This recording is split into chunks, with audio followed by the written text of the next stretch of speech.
Il faut savoir que les pensées d'une femme ne sont jamais très loin de la question sexuelle. Hein?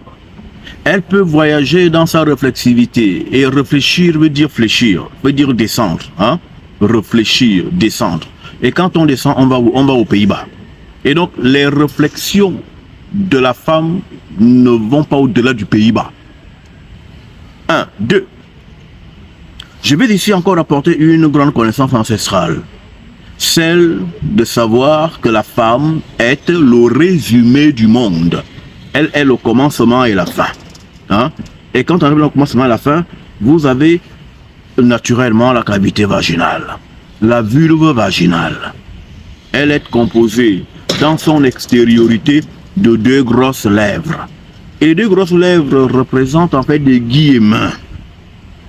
Et à quoi peut faire référence à ces guillemets?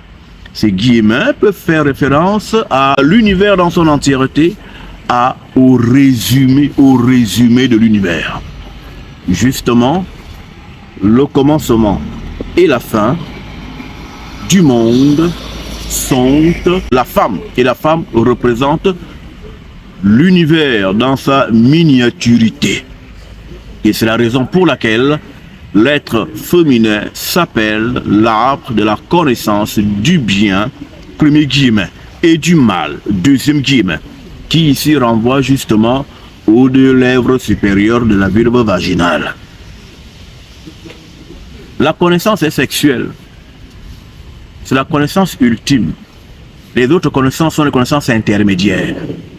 Et quand donc on parle de sexe, il ne s'agit pas d'un individu qui marche avec le bangala en main.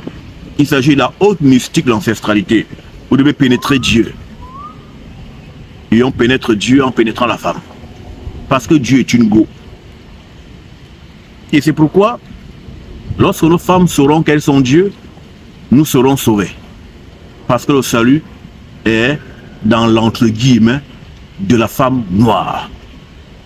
Que Tari reçoive toute la gloire dans le Congo là. Amen.